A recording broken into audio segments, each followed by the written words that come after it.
The reading is Psalm 8, 1-9, and I'm reading from the Living Bible.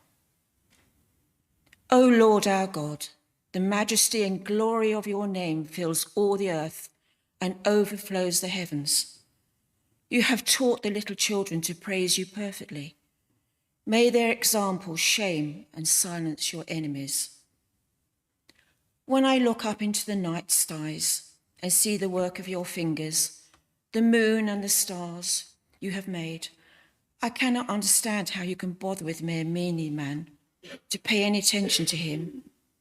And yet you have made him only a little lower than the angels and placed a crown of glory and honor upon his head. You have put him in charge of everything you have made. Everything is put under his authority, all sheep and oxen and wild animals too, the birds and fish and all the life in the seas. O Jehovah our Lord, the majesty and glory of your name fills this earth.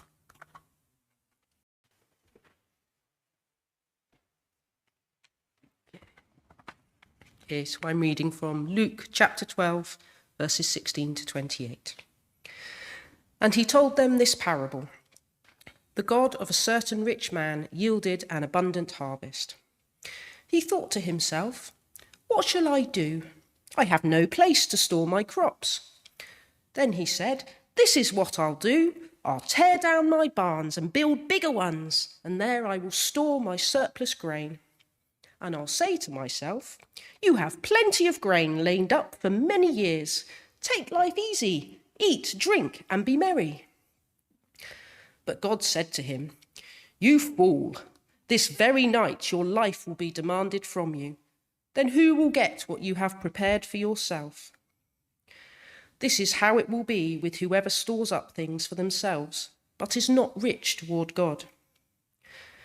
Then Jesus said to his disciples, therefore I tell you, do not worry about your life, what you will eat, or about your body, what you will wear. For life is more than food, and the body more than clothes. Consider the ravens. They do not sow or reap. They have no storeroom or barn. Yet God feeds them. And how much more valuable you are than the birds. Who of you will be worrying, can add a single hour to your life? Since you cannot do this very little thing, why do you worry about the rest? Consider how the wild flowers grow. They do not labor or spin. Yet I tell you, not even Solomon in all his splendor was dressed like one of these. If that is how God clothes the grass of the field, which is here today and tomorrow, is thrown into the fire, how much more will he clothe you, you of little faith? Enough is enough. Now, any good sermon always has three things that start with the same letter. So this one has got 3 T's. And the first T, toothbrush. When we arrived on the Isle of Wight, I knew I needed to buy a new toothbrush. So we were there and we had to drive right the way from Yarmouth all the way across to Bembridge where we were staying. And we had to go through Newport. So we pulled up, thought, right, we'll nip into Boots and I'll get a nice, simple Oral-B toothbrush. Well, there we were. I could have had ones with batteries. I could have had toothbrushes that had black stuff on them. And I thought, no way am I trying one of those. I might end up with teeth that were black like this. And I thought, all I want is a simple toothbrush that I can use and I can brush my teeth with. So we searched, and eventually, on the top shelf, as is usually the case when I'm looking for something, was a simple Oral-B toothbrush. I thought, I'm going to get 2, just in case. And this will carry me through the next year, hopefully. Although probably, is it 6 weeks you're supposed to renew your toothbrush? 6 months more like with me, at least. So got the toothbrush, and I thought, I'll get some toothpaste as well to go with it. Well, there on the floor at my feet was a shelf filler, and she was working her way through Sensodyne, Colgate, goodness knows what else. all these different brands of toothpaste. And within each brand, you could have enamel, you could have gum strengthening, you could have this, that, and the other. And I looked at her and I said, and don't they all more or less do the same thing? She said, yes, they do. I just thought, what have we come to? We can't just have a toothbrush and some toothpaste. We've got to have this plethora of choice. We are so lucky. Or are we? I'm not sure we are. But anyway, I managed to find what I thought was the Sensodyne I usually use. So 2 things out of 3. And I just thought, why do it? And why am I stocking up on 2 when all I need is 1? I don't need 1 for top and 1 for bottom, or 1 for one day, 1 for another. And it reminded me when I was growing up, probably late 60s, I think there was a toilet roll. So that's the 3rd T: toothbrush, toothpaste, toilet rolls. I think there was a toilet roll shortage, or at least we were told there was going to be a shortage of toilet rolls. And I used to visit my Auntie Ivy, who gave us afternoon tea, which was lovely, in a little terraced house. And we sat down for tea, and she said, oh, can you just get me the vinegar? I forgot to put the vinegar on the table. So I went to the cupboard and opened the door. It was full of toilet rolls. Oh, she said, not that cupboard. No, they're over there. Open the next cupboard. It was full of toilet rolls. No wonder we've got a shortage, because they're all piled up in other people's cupboards. What is it about?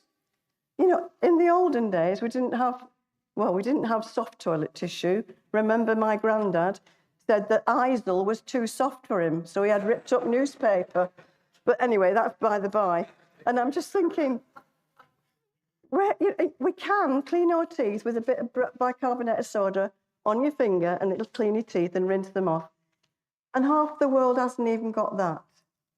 So why is it we've got to have this plethora of things, so much that we stock up?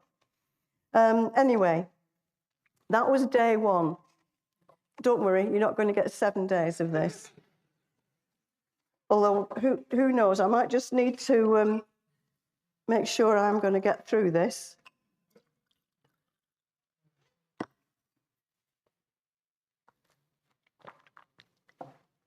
So on day 2, we'd been persuaded by someone we'd sat next to in the hotel that it would be really good to visit the Isle of Wight Animal Sanctuary, where they rescue abused and injured wild animals from around the world and rehabilitate them. And they'd recently received 2 bears from Azerbaijan, and they'd been locked in these cages in restaurants, so people could go up and sort of look at them and give them a good prod. And what's that about?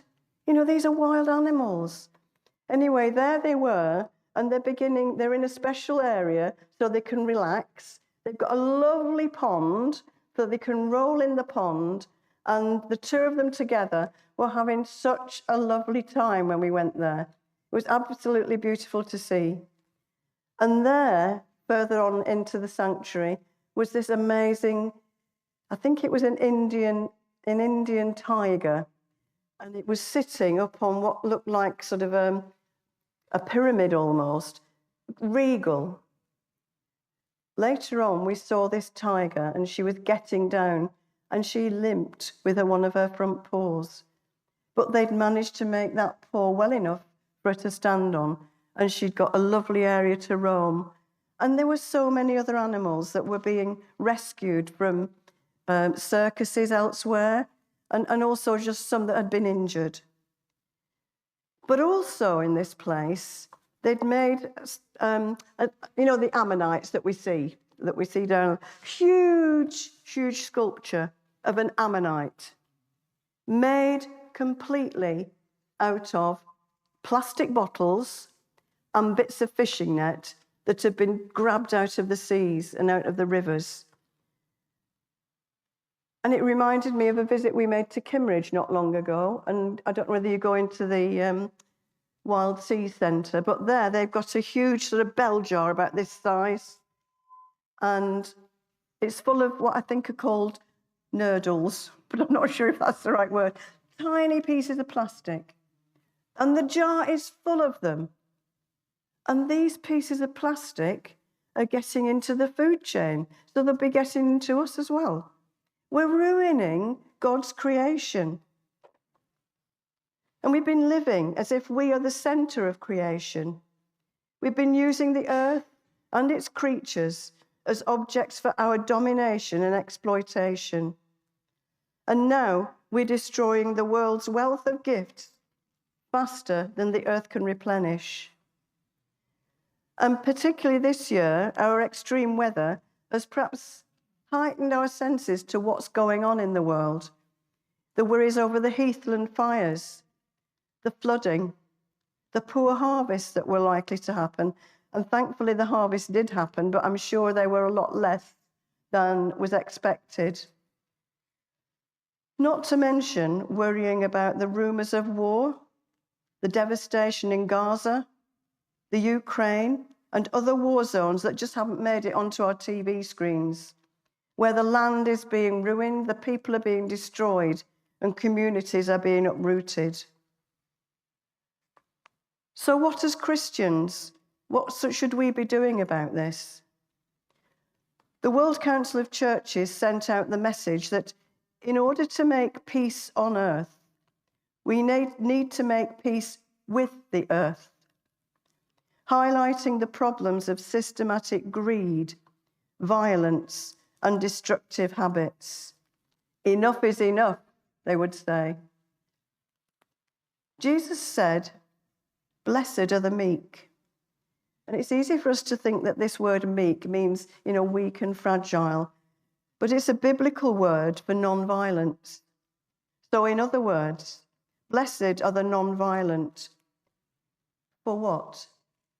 They will inherit the earth. And in a time of permanent warfare, nuclear weapons, in addition to climate change, the message of Martin Luther King Jr. could not be more relevant as he writes in his book, I See the Promised Land. It's no longer a choice between violence and non-violence in this world. It's non-violence or non-existence. So we talk a lot about mission. We talk about, how can we bring in more people to our churches, which is fine. But mission's much wider than that. The ancient Celts spoke of there being two books associated with God. First, the Bible, but second, the larger book of created universe through which God reveals beauty and kindness, empathy, meaning and wonder. And this doesn't need any great, massive, treks away to see the Victoria Falls or whatever. It can come to us through something as simple as our relationship and care for our pets or our garden. Or it could be the stunning wonders of the natural world. In so many of the Psalms, the whole of creation is encouraged to praise its maker. In Psalm 8, the author is totally amazed that God should let fallible humans have guardianship of the planet. And that's what God has asked us to do. We don't own it, we are guardians of the planet. And, it's very difficult, what can we do? But I do remember thinking of sort of experiences in the natural world. As a teenager, a group of us from the youth group went out to, I think it was a Christian Endeavour holiday home in North Wales called Plasinant. It was a wonderful place. And in the grounds, there was this one little path, and there was a bench on that path, and it was called Rapture Heights. And I remember one night, early evening, I thought, I'm going to go and sit up there on Rapture Heights. So I wandered up the path, sat on the bench, amidst these tall trees, some pine, some not. And above them in the distance were the mountains of North Wales. And as I'm sort of from that area, my family, that really spoke to me deeply. And for the first time, it hit me that God wasn't just my best friend through Jesus or my big brother. who I always looked at Jesus as being my big brother who was always there for me. But God was the majestic creator of this majestic world, of the mountains, of the valleys, of the hlins, and of the beautiful trees there. And sometimes we do need to be taken out of ourselves to really appreciate this God that we worship and the God that the whole of creation worships. But when we're solely concerned with what we want, what we have, what we want to do, and what we want to own, like the man in our second reading, we find we spend so much time worrying about having more of what we like that we can lose sight of what Jesus calls us to do. And as part of my training in the Anglican Church, I learned for the first time about the 5 marks of mission, and I don't know whether they appear in any of the Methodist stuff or the URC stuff, but I will just go through what these 5 marks of mission are. The first one, quite rightly, to proclaim the good news of the kingdom, to teach, to baptize and nurture new believers. The third one, to respond to human need through loving service. The fourth one, to challenge unjust structures of society and violence of every kind, to pursue peace and reconciliation, and to care for God's earth, to strive to safeguard the integrity of creation. And although proclaiming the good news in word is important, I think sometimes it's other aspects of mission that care for those in pain, in trouble, being there where we can bring some sort of reconciliation, can bring people to God.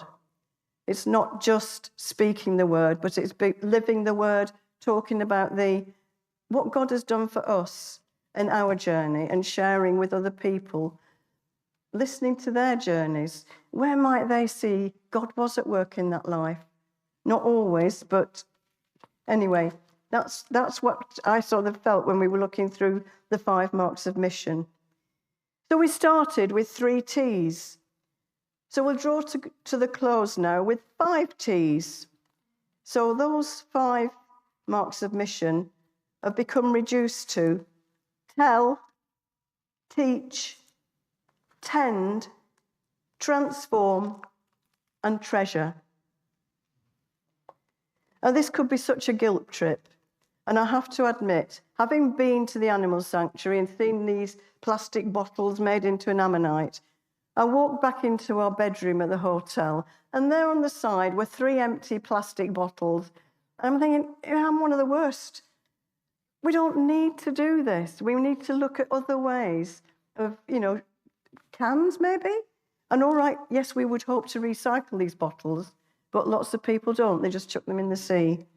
And, we can't change the whole world, but we can do what Bishop Desmond Tutu recommended. Do your little bit where you are.